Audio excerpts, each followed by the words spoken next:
안녕하세요. 저는 올해 26살이 된 여자입니다. 아직 어리다면 어릴 수 있는 나이지만 저에게는 너무나 예쁜 5살 된 아들이 있답니다. 제 목숨과도 바꾸지 않을 만큼 소중한 존재지요. 그런데 바로 제 아들 때문에 제가 한순간에 나락에 떨어졌다면 여러분은 믿어지실까요? 저는 고아였습니다. 저를 20살 때까지 키워주신 고아원 원장님 말씀으로는 12월에 어느 추운 겨울, 제가 고아원 대문 앞에 놓여 있었다 하더군요. 그날은 유독 추웠다고 합니다. 그런데 저는 그저 얇은 포대기에 감싸여 이름을 적은 쪽지 하나 없이 그렇게 버려졌다고 합니다. 너무 아기였을 때라 부모님에게 버림받는 순간이 기억에 없는 것이 오히려 다행인 걸까? 어렸을 때는 그런 생각을 했었습니다.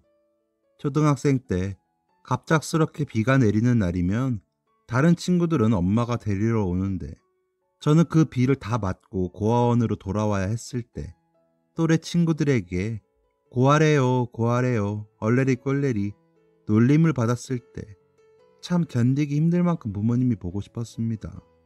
우습지요. 얼굴도 모르는 부모님이 보고 싶다니. 언젠가 부모님을 찾고 싶다는 부질없는 소원을 제가 버려진 12월 크리스마스마다 빌곤 했었습니다.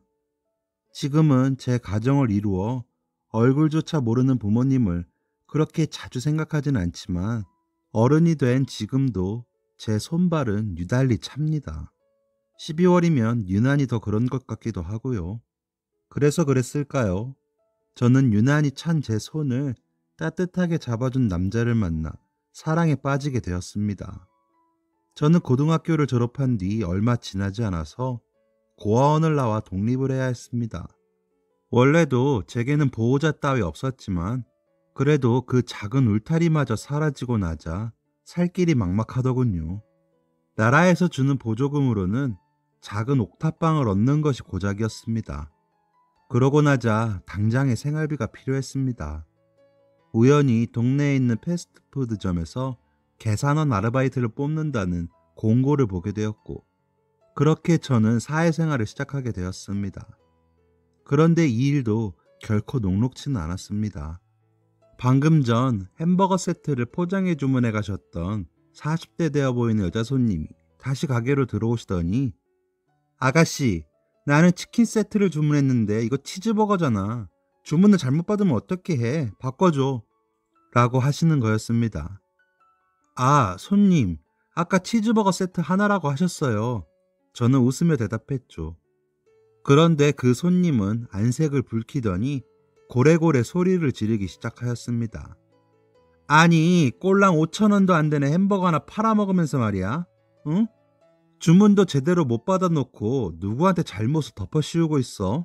야, 너 내가 햄버거나 시켜먹는다고 만만해 보이니? 어?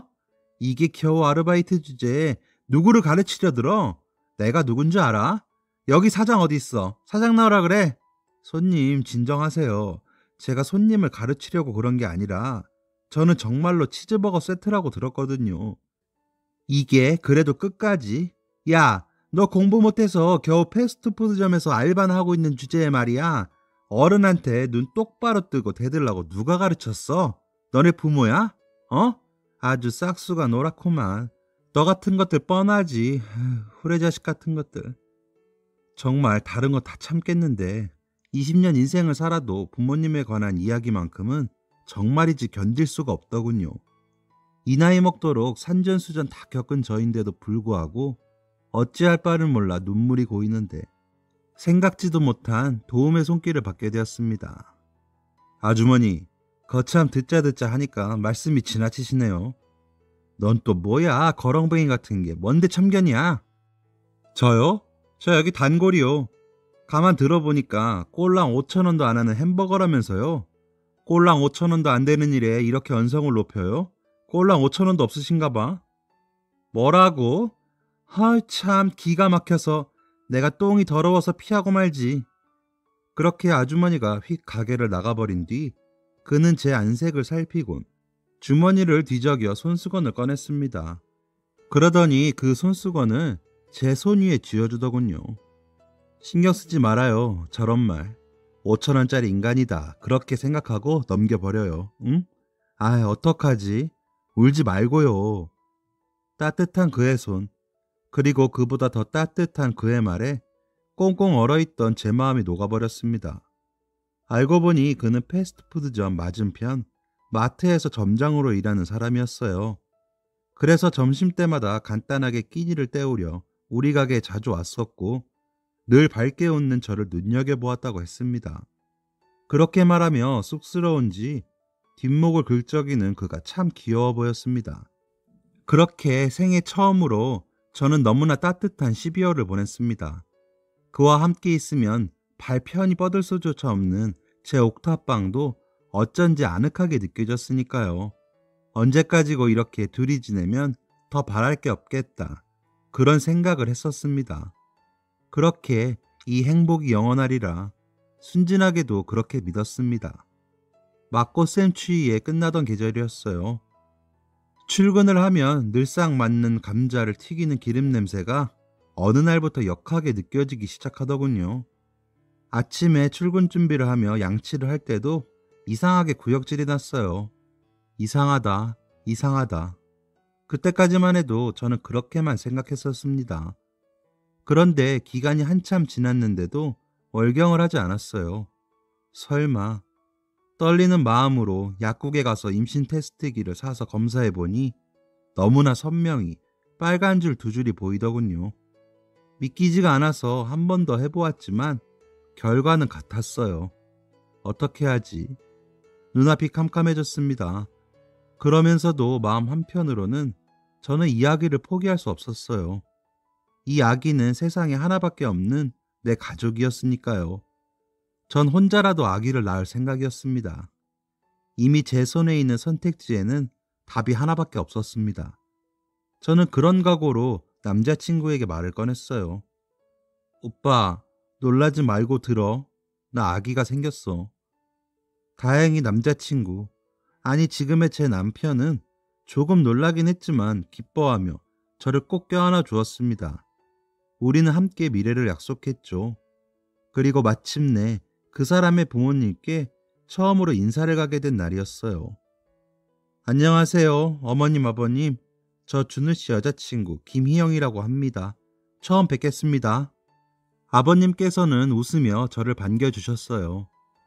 그래, 잘 왔어요. 어디 오면서 불편한 데는 없었고? 아, 네. 아, 이거 오면서 멜론을 조금 사왔어요. 멜론 좋아하실지 모르겠네요. 아이고, 그럼 없어서 못 먹지.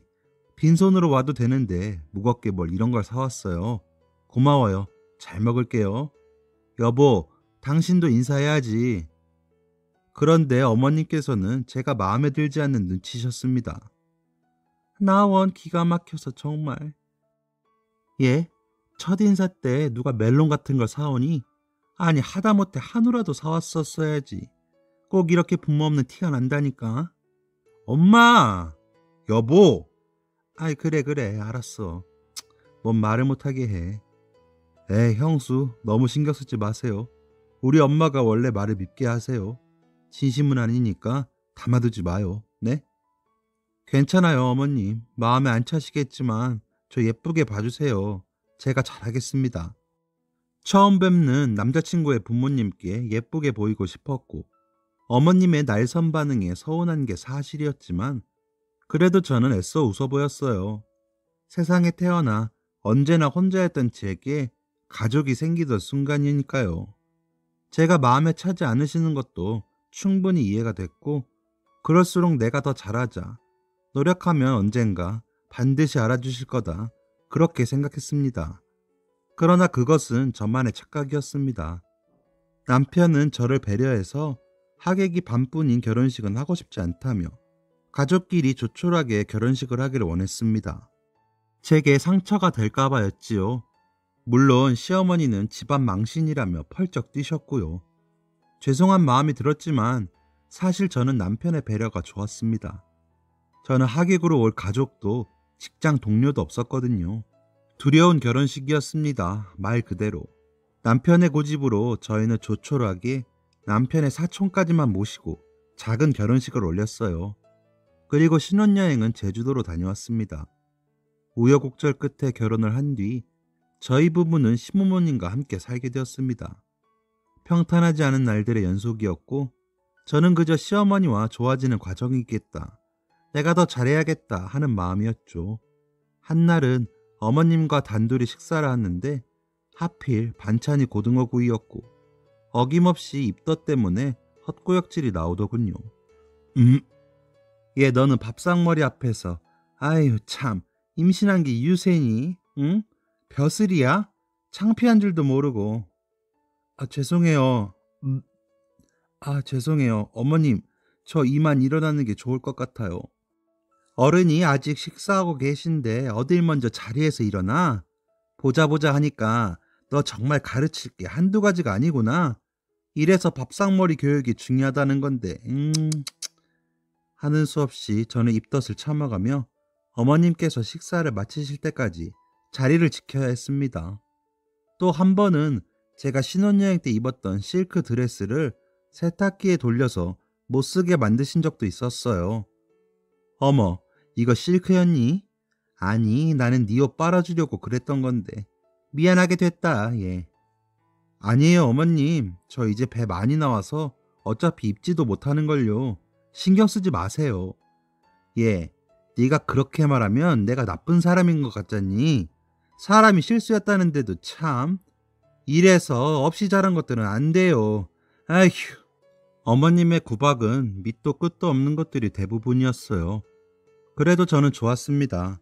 저를 더없이 아껴주는 남편, 생전 처음 아빠의 정을 느끼게 해주시는 시아버님, 친동생처럼 귀여운 시동생까지 생겼으니 말이에요. 그래, 겨우 이 정도에 힘들어하면 안 되지. 지금까지 더한 서러움도 많이 겪었는걸. 어머님께도 시간이 조금 필요한 걸 거야. 저는 나쁜 기억들은 애써 털어내려 노력했습니다. 그렇게 시간이 흘러 마침내 제 보물 라온이가 태어났습니다. 세상의 기쁨과 행복만 가득 느끼라고 남편이 지은 이름이었어요.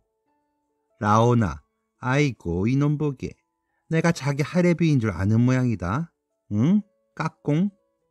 아우와 귀여워. 이렇게 귀여운 애기가 어떻게 형 애기냐? 형 안 닮아서 다행이다. 형은 이게 다 형수님 덕인 줄 알아. 그럼 이게 다 우리 희영이 덕이지. 어이구 이쁜 내 새끼. 라온아 아빠야. 아빠. 아빠. 옳지. 아빠 해봐. 어디 애가 희영이를 닮기는 뭘 닮아. 딱 봐도 지 애비 판박이구만. 승우, 너 어디 가서 쓸데없는 소리 하지 말어. 어머님은 손자가 저를 닮았다는 말조차 탐탁치 않아 하셨어요. 이날 이후에도 아기를 보러 오신 친척분들 중 누구라도 라온이가 절 닮았다는 말씀을 하시면 대번에 역정을 내시며 부정하시곤 하셨습니다. 아이고 준호 아들이 아주 엄마를 꼭 닮았네. 너 엄마 닮아서 아주 예쁘구나. 고모는 참, 얘가 어딜 봐서 지 엄마를 닮았어요. 지 엄마 닮으면 안 되지. 저 얼굴에 어디 복이 붙어 있다고 큰일 날 소리. 어이구 이 사람 참, 무슨 말을 그렇게 해 사람 듣는데. 아니 내가 무슨 없는 말 했나? 얘 너 기분 나쁘냐? 아니에요 어머님. 저도 라온이가 준우씨 닮은 게 좋아요. 너 행여라도 네 팔자 안 닮게 라온이 옆에 너무 붙어있지 말거라. 가족들이 출근하고 나면 어머님께서는 더 모진 말로 제 가슴을 후벼 파시곤 했습니다.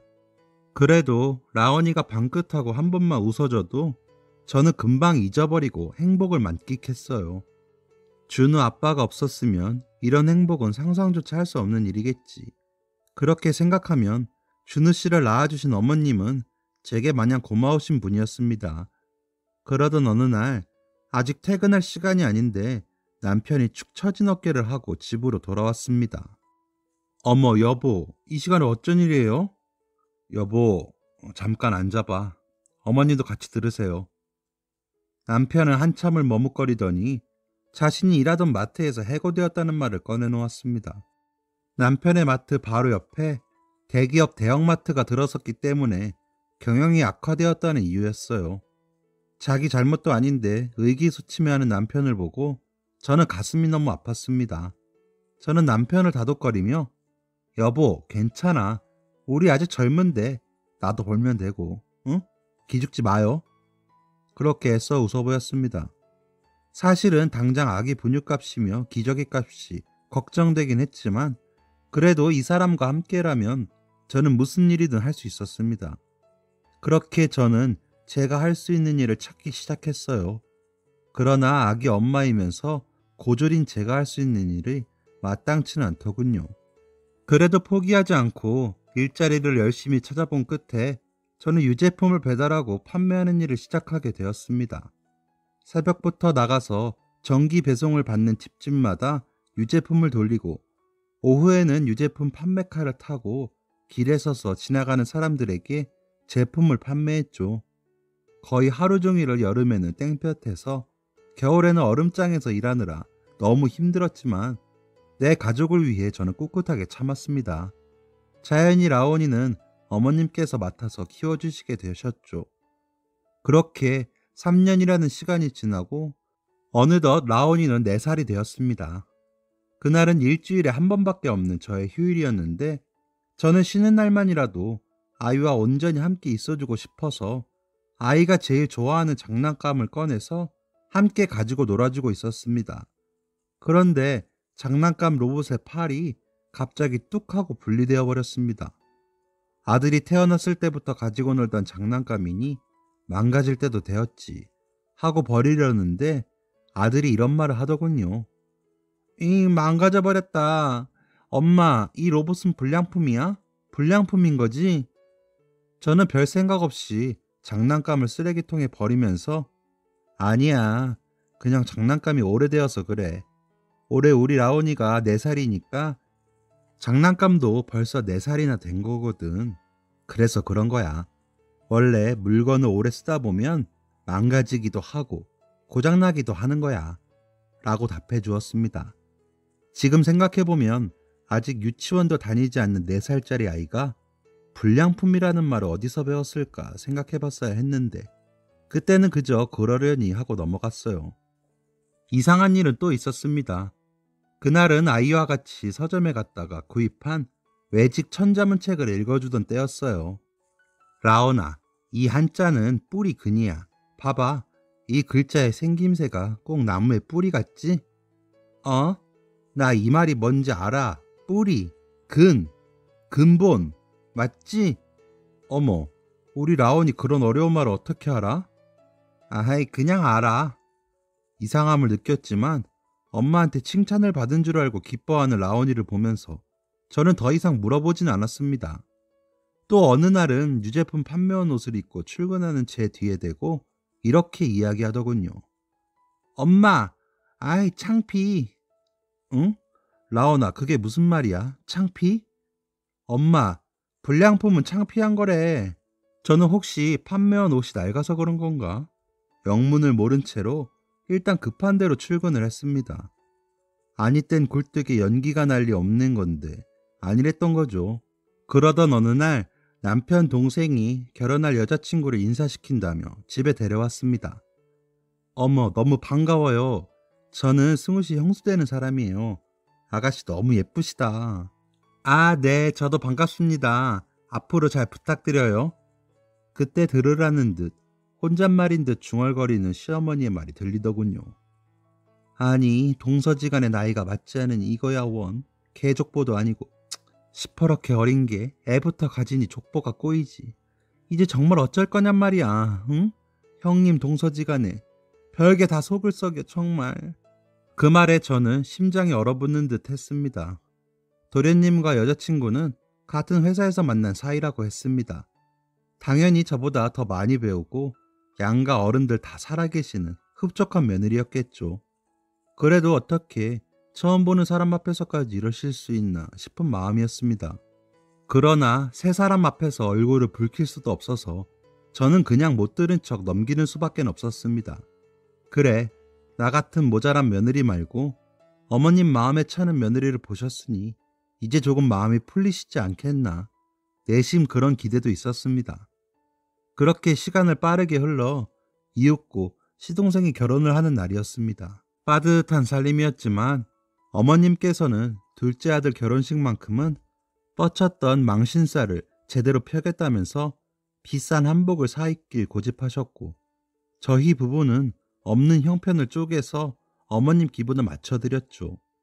지금 생각해보면 그렇게라도 며느리로서 인정을 받고 싶었던 제 발버둥이었는지도 모르겠습니다.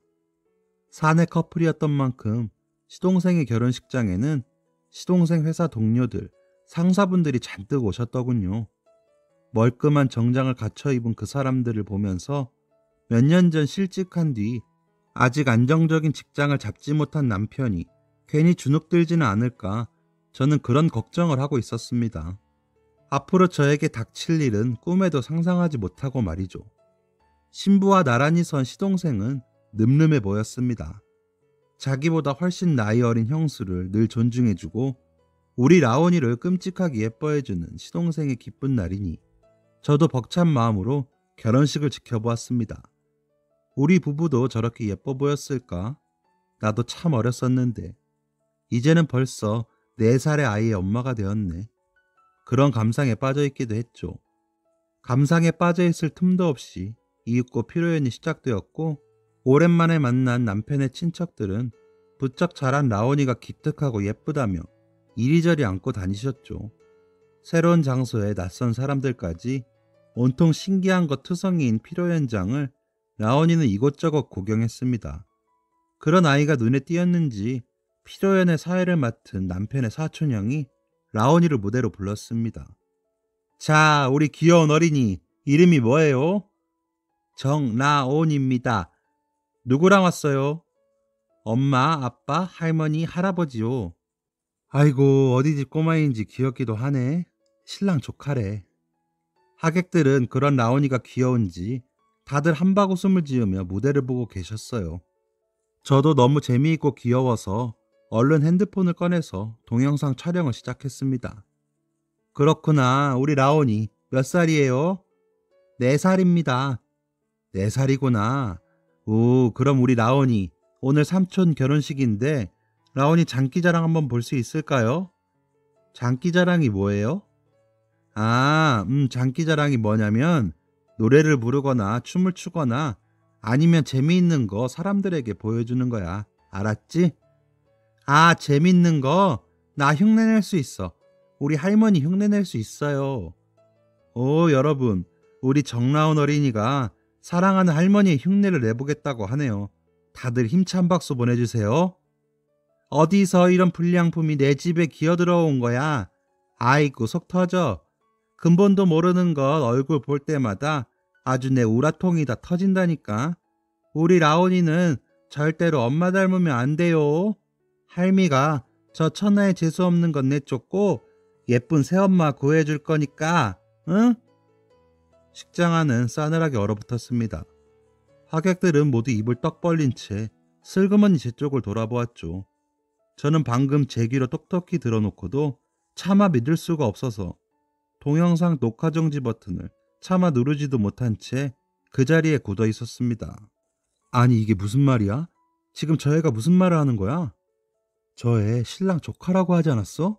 아니, 그럼 신랑 엄마가 애한테 저렇게 얘기했다는 거야? 어우, 남사스러워라.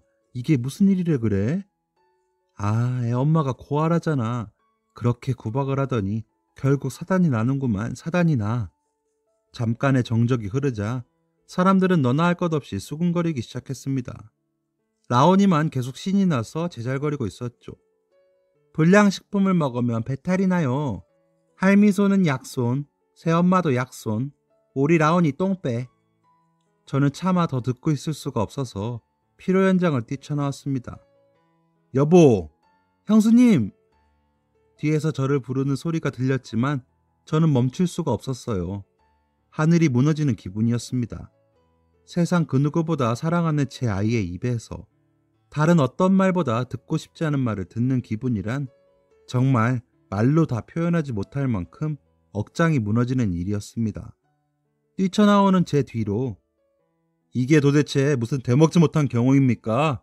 이 결혼은 무효예요, 무효! 하는 남자의 목소리가 들렸습니다. 나중에 남편에게 들으니 동서의 아버지, 사돈 어른께서 이런 되먹지 못한 집안에 딸 못 준다고 노발대발하시며 자리를 피하신 것이라 하더군요. 그런 사돈어른을 필두로 동선의 가족들은 줄줄이 필요 현장을 빠져나갔다고 해요. 시동생은 당연히 울고불고 난리가 났고 그렇게 결혼식은 난장판이 된 채로 끝이 났습니다. 사돈어른께서는 동서를 막무가내로 데리고 집으로 가버리시자 원래는 달콤한 허니문을 떠났어야 할 시동생은 집으로 돌아와 한바탕 난리를 쳤습니다. 저는 제 방에 틀어박혀 자세한 상황을 보진 못했지만 워낙 고함 소리가 커서 문을 닫고 있어도 무슨 말을 하는지 다 들리더군요. 도대체 엄마는 라온이한테 무슨 말을 한 거야? 아니, 내가 없는 말 지어내서 했니? 나는 그냥 있는 사실을 얘기한 것뿐이야. 아니, 그리고 내가 거기서 애가 그런 말을 할지 상상이나 했겠니? 나도 당황스럽다, 얘. 어머니, 지금 그게 할 소리예요? 지금 승우 결혼이 다 엎어지게 생겼는데 애 엄마는 또 어떡해요? 아유, 시끄러워. 나도 머리 아파 죽겠으니까. 그만해, 둘 다. 엄마, 똑똑히 들어요. 나 이 결혼 깨지면 엄마 얼굴 다신 안 봐. 알았어요? 시동생은 그 말을 끝으로 집 밖으로 나간 건지 현관문이 쾅 닫히는 소리가 들렸습니다. 그렇게 숨막히는 며칠이 흘렀습니다. 저는 반쯤 정신이 나가서 방 안에만 틀어박혀 있었죠. 일이 이 지경이 됐는데도 어머님의 핍박은 멈추지 않더군요. 아니, 고아인 게 자랑이야? 몇 날 며칠을 저렇게 퍼질러 누워서 애초에 너만 아니었으면 일이 이 지경이 안 되는 거잖아. 네가 원인인데 뭐가 잘났다고. 당신 그만 못해요? 내가 뭘 그만해요? 지금 저거 시위하는 거야.